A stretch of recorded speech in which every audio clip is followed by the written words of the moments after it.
Good evening, everyone. Now, my topic for today's session, discussion of today's session is glaucoma. Treatment of glaucoma, I'm going to discuss with you.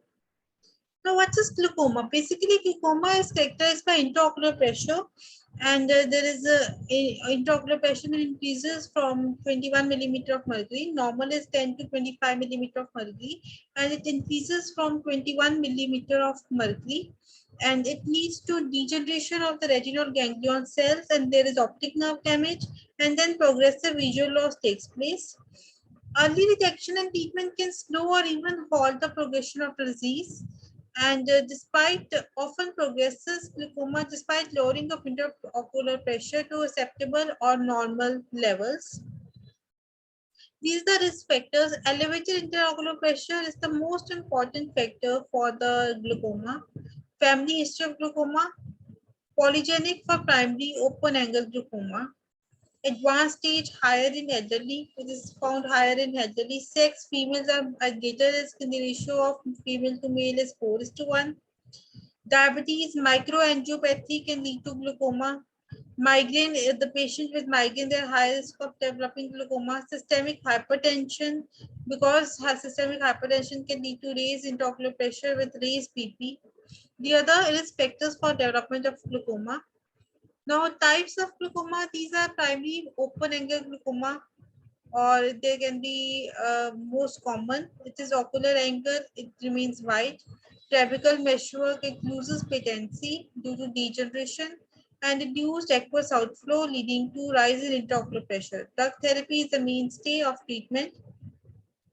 Means there is a trabecular meshwork, there is increase in the angle of the glaucoma, that is in intraocular angle, idocorneal angle gets increased, which leads to trabecular meshwork losing its patency, and this reduced aqueous outflow, drainage is reduced, leading to intraocular pressure.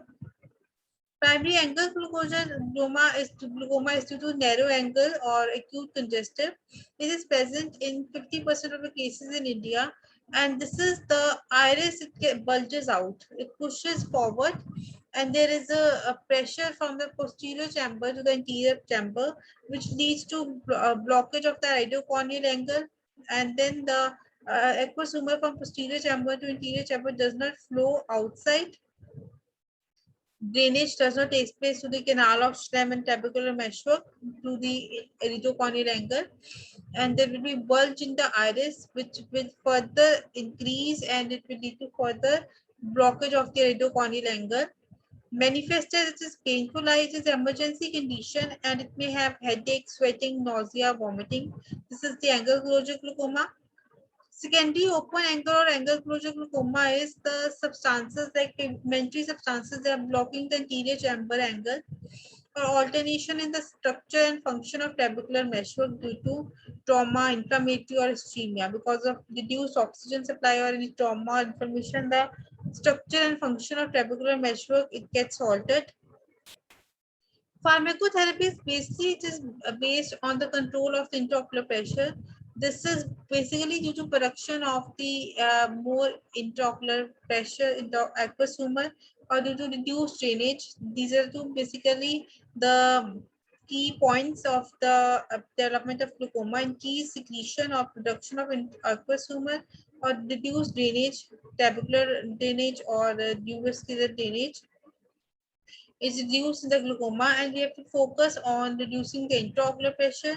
We have to increase the outflow facility, increase the drainage, reduce the aqueous humor production, and we can also focus on the retinal ganglion cells which get damaged. We can uh, regenerate the retinal ganglion cells by certain drugs. These are the drugs which increase the trabecular meshwork, trabecular outflow. They are parasympathomimetic, that is cholinergic drugs like physostigmine, pilocarpine.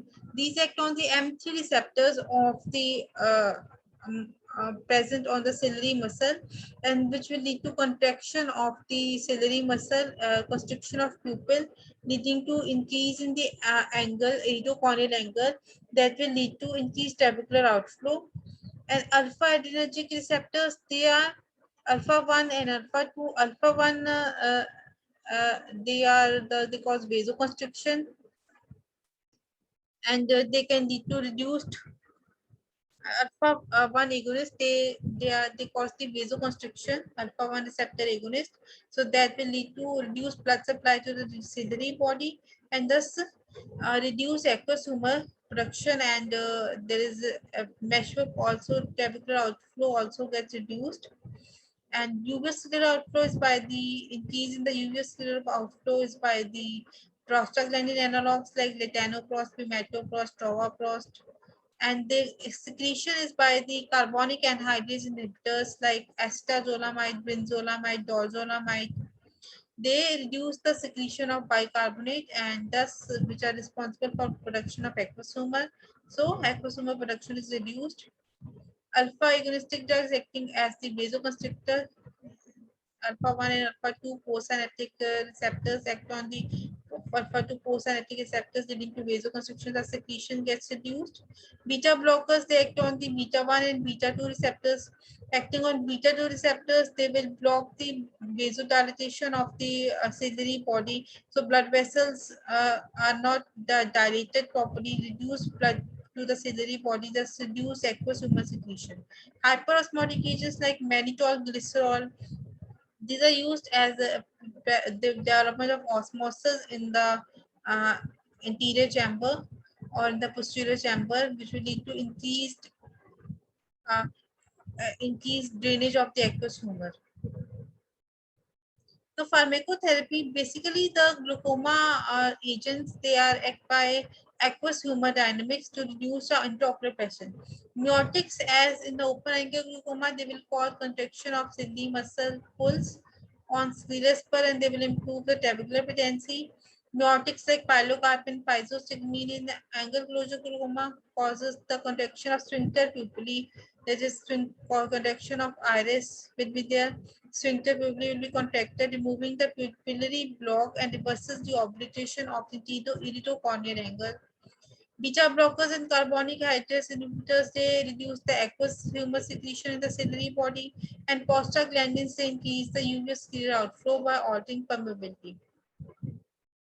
This is how the drugs act. In the first, these are the for the miotics, which act in the open angle, in the angle closure glaucoma. They will cause contraction of sphincter pupillae, which will lead to opening of the removing of the pupillary block. There will be removal of the canal of Schlemm and trabecular outflow, so the more aqueous humor will be drained out. These are by the miotics. Miotics in the angle closure glaucoma I have done. In the open angle glaucoma, there will be contraction of the ciliary muscle. This is the ciliary muscle.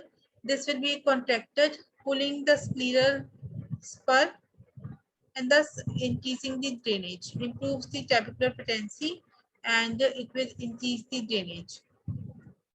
And the beta blockers and alpha 1 agonistic drugs, alpha 2 agonistic drugs, and carbonic anhydrase inhibitors, they all reduce the aqueous humor secretion from the ciliary body because they will act on the beta 2 receptors causing vasoconstriction, and alpha 1 and alpha 2 receptors causing vasoconstriction of the ciliary body, thus leading to reduced blood supply, thus leading to reduced aqueous humor secretion.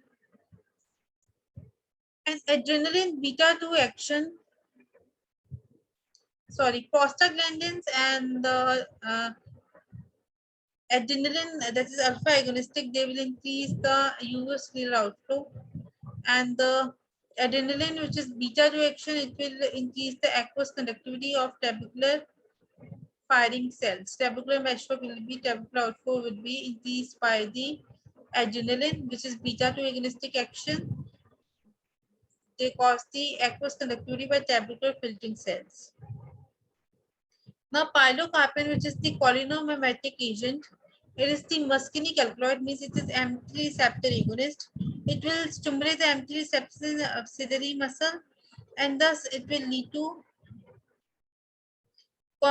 constriction of the pupil, leading to widening of angle, resulting in increased aqueous outflow. Its side effects are miosis, brow ache, iritis, and headache can occur. Iritis can occur. No longer used as first line, short duration of action. Side effects are there, so it is no longer used as the first line drug. First line drug for the primary open angle glaucoma is prostaglandin analogs.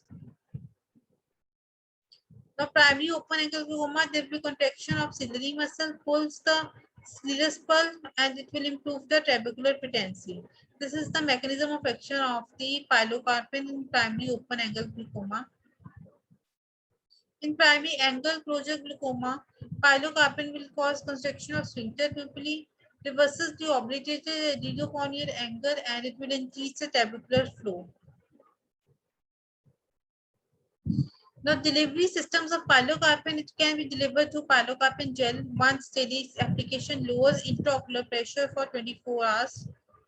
And membrane controlled delivery systems insert placed in cul-de-sac and releases drug at the rate of 22 milligram per hour effective for 7 days. Means we insert the pilocarpine in the cul-de-sac area and there will be slow release of the pilocarpine. It can be used for 7 days at the rate of 20 milligram per hour. It is released and it is effective for 7 days.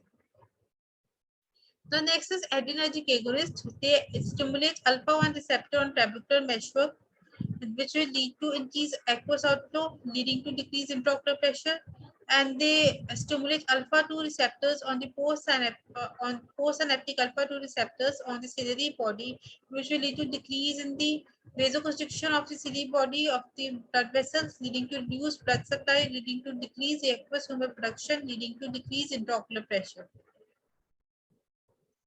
Adrenergics, they lower the IOP by decreasing blood flow in the ciliary body to receptor-related adduction and aqueous humor production. These are first is epinephrine and adrenaline, which acts at the alpha and beta receptors. There is a sympathomimetic amine. It reduces intraocular pressure by increasing the trabecular outflow, as well as the uveicular path also gets increased. So it increases the trabecular outflow as well as the uveicular outflow. Its side effects can be headache, or it can be it stimulates the beta 1 receptor, so there can be palpitations, anxiety can occur. Epinephrine is the prodrug of epinephrine. Ester group enhances lipophilic character, easy penetration into the anterior chamber. Penetration is 17 times more than the epinephrine, but its side effects are blurring of vision, burning sensation, stinging, allergic reaction. Next is alpha-2 specific alpha-2 agonistic drugs, adrenergic agonistic drugs. These are clonidine. It crosses the blood-brain barrier, causes systemic hypotension. It can cause systemic hypotension. It crosses the blood-brain barrier. And the apraclonidine, it is the derivative of alpha-2 agonist and this decreases the aqueous humor secretion. It will act on the alpha-2 receptors, which will cause vasoconstriction, leading to reduced blood supply of the ciliary body, leading to reduced aqueous humor secretion. It can be used in post-surgical increase intraocular pressure. Long term, it can cause tachyphylaxis and allergic blepharoconjunctivitis can be caused. And apraclonidine is also known to cause lid retraction, and it can cause conjunctivitis, pigmentary conjunctivitis can occur. Bromonidine decreases the aqueous secretion and increases the uveicular outflow. It increases the uveicular outflow and it reduces the aqueous secretion by acting on the alpha-2 receptors again. And this is 30 times more selective at the alpha-2 adrenergic receptors than apraclonidine. First-line drug in patients where beta blockers are contraindicated, and it is also having the neuroprotective effect. In the patients which are beta blockers are contraindicated, we can give this drug brimonidine. Beta blockers is a first-line therapy. The drugs are timolol, betaxolol. Betaxolol is the beta-1 selective beta-1 blocker. Nevobunolone, cartilol, and timolol are non-selective beta blockers, and they will decrease the aqueous humor production by preventing damage to the optic nerve, and due to downregulation of the adenyl cyclase due to beta-2 receptor blockage in ciliary muscle. Because it will downregulate the adenyl cyclase, so cyclic AMP will not be produced. So beta-2 receptor blockage in ciliary epithelium occurs. Timolol is the ocular hypertensive agent. First beta adenoreceptor approved for FDA well tolerated topically, it's given topically, and it can effective during waking hours, less at night. Complications, it can cause various cardiovascular and bronchopulmonary complications, like there can be bradycardia, or bradycardia can occur because of the blocking of the beta 1 receptor, and bronchopulmonary because of the blocking of the beta receptors, there will be bronchoconstriction can occur. And there can be also local effects like ocular pain can occur, superficial punctate keratitis, corneal anesthesia can occur, and stinging can occur. Pitaxolol is the beta-1 selective blocker, and it has less respiratory problems because it only acts on the beta-1 receptor. So cardiovascular problems will be less, bradycardia will not be there, and bronchoconstriction in the asthmatic patients will not be there. So it is safe to be used in asthma patients. It also blocks NMDA receptor-gated calcium channels. It is a safer agent, and its side effects are stinging and burning in eye. Advantages of the topical beta blockers over miotics means miotics they cause constriction of pupils, so there is no change of pupil size, no diminution of vision in dim light by the beta blockers. There is no myopia which can be caused by miotics. Headache, broic is not there, which was by miotics. There is no fluctuation in intraocular pressure, or once or daily, twice daily application is sufficient for the beta blockers.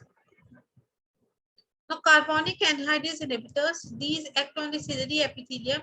Carbon dioxide and water forms carbonic acid, which dissociate to form bicarbonate and ations, which is responsible for the production of aqueous humor, bicarbonate. But when this carbonic anhydrase inhibitors are given, there will be no formation of bicarbonate, so aqueous humor secretion will not take place. These are sulfonamide drugs, act on ciliary epithelium on carbonic anhydrase isoenzyme, and it catalyzes the conversion of carbon dioxide to water to form bicarbonate and hydrogen ion. And these carboxy anhydrase inhibitors, they block this step, so there is no aqueous humor secretion. Astazolamide and methazolamide, it reduces intraocular pressure when given orally. And the side effects can be paresthesia of fingertips and toes, and fatigue, kidney stones, thrombocytopenia, and aplastic anemia. Not frequently used. These are not used frequently. These are given orally. Topical are dorzolamide and brinzolamide. These are first topically used carbonic anhydrase inhibitor was dorzolamide. It is used as an add-on therapy. Systemic side effects are minimal because these are given topically. Local action will be produced. Like local side effects like corneal edema, macular edema can be caused. Allergic reactions, decreased visual acuity, and burning. Brinzolamide is better tolerated than the dorzolamide. The prostaglandin analogs, these are high doses, they are cause intraocular pressure increase, and low doses they decrease the intraocular pressure. So these are given in low doses for the treatment of glaucoma. And hypotensive lipids are latanoprost, rimetoprost, tovaprost. Mechanism of action is they will enhance the uveous ciliary outflow. They cause ciliary body muscle relaxation, dilatation of spaces between ciliary muscle bundles, altered metabolism of extracellular matrix surrounding the ciliary muscle cells. Means there will be modulation of the tissue matrix, metalloproteinases, and altered cellular morphology. All these factors will enhance the uveous ciliary outflow. Latanoprost is the ester product of the PGF2 alpha, and it reduces intraocular pressure by increasing uveous ciliary outflow, bind to receptors on ciliary body and regulate the metalloproteinases, increasing permeability to aqueous humor and facilitating outflow. It will bind to receptors on ciliary body, and it will regulate the metalloproteinases and increase the permeability of the aqueous humor. Once daily dose is efficacious as compared to twice daily doses of Timaror, which was a beta blocker, non-selective, effective at night as well as during the day, received as the first line usage approval from US FDA for the primary open angle glaucoma. requires refrigeration protection from sunlight, and its side effects are from the PGF2. We can say it can cause growth of eyelashes, that is hypertrichosis, pigmentation of iris, that is hyperchromia iridis can be there, and F2 alpha is fluid in the macula, macular cystoid edema can occur, and there can be uveitis also by some drugs, and iridocorneal darkening can occur, heterochromia iridis can occur. Hypertonic solutions are mannitol and glycerol. They reduce the intraocular pressure by inducing intraocular dehydration by osmotic action. They will have the osmotic action. It will increase osmosis in the increase the osmotic action in the anterior chamber and the posterior chamber, and that will lead to intraocular dehydration. Infused intravenously and glycerol given orally. Combination therapy can be given. To a single therapy is not sufficient to lower the intraocular pressure, and combined efficacy of two ocular hypotensive drugs and the convenience of two drugs treatment in a single container means we can give beta blocker along with alpha 2 adrenergic agonist along with a carbonic anhydrase inhibitor along with prostaglandin analog. These can be given to reduce the aqueous humor production as well as to increase the UV sclera outflow. And laser procedure can be done, argon laser, trabeculoplasty, and there can be also NDYG lasers. Trabeculectomy can be done, surgical procedure. Other future trends in therapy is NMDA receptor blockers, which block the glutamate and which causes cell death, facilitating calcium entry into the cell. Means they are neuroprotective as they block the glutamate, so no cell death will be there because of increased calcium entry into the cell.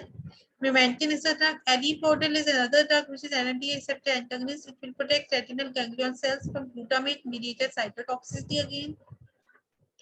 Riluzole is again glutamate synthesis inhibitor. It is neuroprotective. L-daptanide is the apoptosis inhibitor. It will not cause the apoptosis of the optic nerve cells, retinal ganglion cells. Neuroprotective vaccine is available now. It is a resistance to high intraocular pressure is immune dependent. T-cell induced neuroprotection vaccinates retinal ganglion cells from apoptosis. It produces neuroprotection and it will not, retinal ganglion cells will not get apoptized, and it is neuroprotective vaccine R16 derived from retinal ganglion cells. Erythropoietin is the hematopoietic cytokine, possesses tissue protective and neuroprotective features and preventing retinal ganglion cell death, inhibiting apoptosis. It will also inhibit the apoptosis and it will inhibit the retinal ganglion cell death. It is neuroprotective, erythropoietin. Intravitreal injection of erythropoietin enhances retinal ganglion cell survival. When we give the intravitreal injection, it will enhance the retinal ganglion cell survival. Caspase inhibitors can be given, and ranizumab, which is the monoclonal antibody, vascular endothelial growth factor inhibitor, indicated in age-related macular degeneration and macular edema due to central retinal vein occlusion. It can be used in age-related macular degeneration and macular edema due to central retinal vein occlusion. It is under phase 2 for the glaucoma. Another vascular epidermal growth factor inhibitor is bevacizumab. Is mainly indicated for colorectal cancer. Subconjunctival injection is indicated to prevent bleb failure after glaucoma filtration surgery. This is used to prevent the bleb failure after glaucoma filtration surgery. It is under phase 4, bevacizumab. Other alternative medicines which act as antioxidants and neuroprotective is ginkgo biloba. It increases ocular blood flow. Other antioxidant is alpha lipoic acid, and it is also neuroprotective. Vitamin C increases the aquastenage. Salvia multioriza. It is neuroprotective and it improves the microcirculation of the retinal ganglion cells. Cannabinoids enhances UV sclera outflow. Thank you. That's all for treatment of glaucoma. I hope you understood. Happy learning.